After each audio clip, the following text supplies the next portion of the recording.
I think a lot of the album was just me sort of working through and processing through my own emotions at the time, and kind of letting go of a lot of shame and guilt that I had experienced.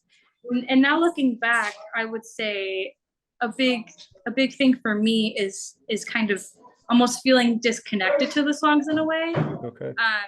In a positive way though, that I've moved past those experiences Sure. a little bit.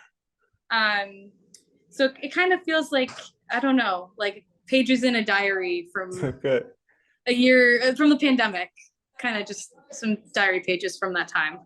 Yeah, well, I wrote a couple lines down. We don't have to go into all of them, but I think it was from Scream. I wrote down, I want to feel everything, but if I do, it makes me question if I'm falling wrong. I found that very interesting. So can you explain that a little bit? Kind of trying to feel open to the world, but then, as you say, and vulnerable, but as you say, then kind of not being sure whether the emotion is warranted or...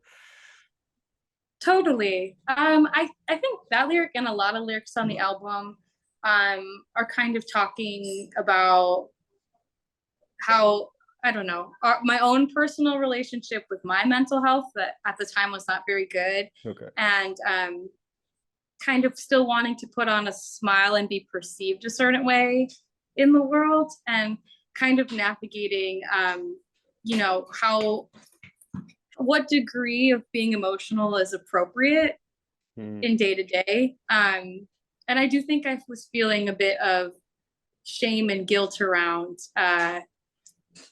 feeling kind of terrible at the time. Sure. And maybe projecting that on a lot of different people. And I don't know, it was very much like an internal monologue.